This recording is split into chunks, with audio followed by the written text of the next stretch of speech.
What can stop us from being the dwelling place of the Lord? Luke 11:17. It says, I'm going to paraphrase or skip around. It says, every kingdom divided against itself is brought to desolation, and a house divided against a house falls. So a heart that is divided is a heart where God or Christ cannot rest his head on. You know, as I was studying on this particular part, the Lord brought me to the people of Israel. The Lord showed himself as God in their lives. Come on. Over and over and over and over again. But because their heart was divided,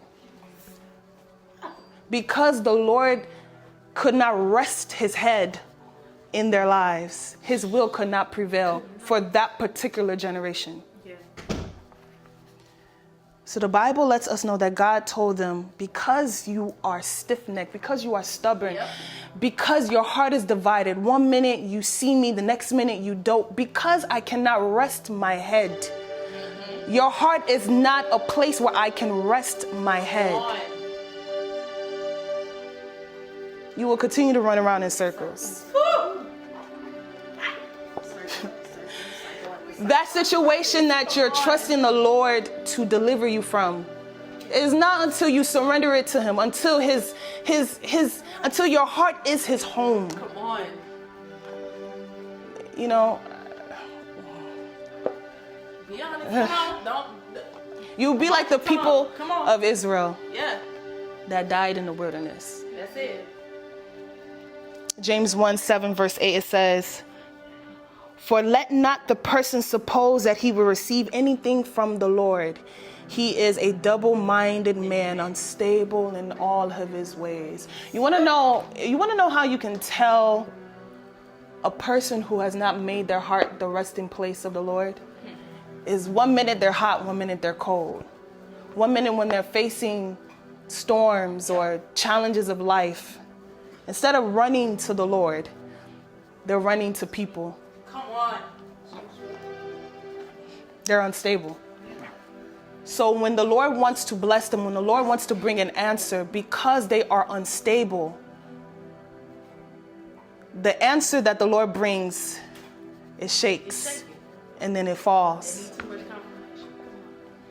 The last part I want to highlight about what can hinder us or what can hinder people from being the resting place of the Lord is distractions.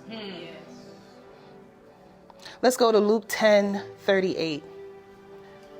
Now it happened as they went that he entered a certain village, and a certain woman named Martha welcomed him into her house. Now I want us to replace house with heart, because usually when the Lord wants to speak about the heart of a person, he always makes a connection with a house. Always. He always does it. So I want us to just replace house with heart. So now Martha opened her heart and welcomed Jesus in. Right? Let's go to 39. It says, and she had a sister called Mary, who also sat at Jesus' feet and heard his words. Jumping down to 40, it says, but Martha was distracted with much serving. I want us to stop there. So Martha welcomed Jesus in. Like there's some of us, we welcome Jesus in. We welcome him in. And now when the Lord is speaking, some of us are distracted. So then we miss it. While there's some of us that are like Mary, who sat at the feet of Jesus. And he was speaking. He didn't just sit and said nothing. He was speaking. It says that Mary heard every word Jesus said while Martha was distracted. You know, I'm not going to say I'm guilty of this. I can, sometimes I am. Sometimes when I've invited the Lord in and I think that I'm not distracted, but then I actually am distracted. Because when you invite the Lord in, he will speak to you. And so the reason why we cannot hear him speak is because we are distracted. And I want us to read this verse real quick. And then 41, it says, and Jesus answered and said to her,